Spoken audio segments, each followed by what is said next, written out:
लय दिवसातून पोळ्या करते. शिमग्याला केल्याच नव्हत्या पोळ्या. आता म्हटलं पाडव्याला नातू यायच्यात बारकाले, म्हणलं पोळ्या तरी करावा. ते आबळ आले, आबळाने काय सुधारणा, मला चुलीवर स्वयंपाक करते, गरम होतंय. अजून साडी नाही घातली, काय नाही, जुन्याच साडीवर आहे.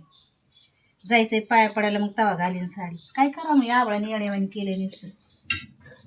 रात्री आलता पाऊस, आता येतोय. बघा पोळी कशी आहे, बघा कशी फुगली पोळी बघा.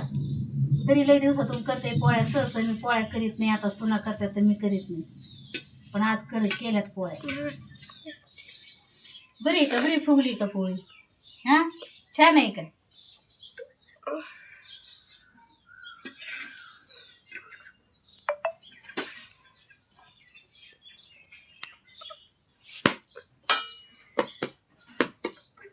म्हणजे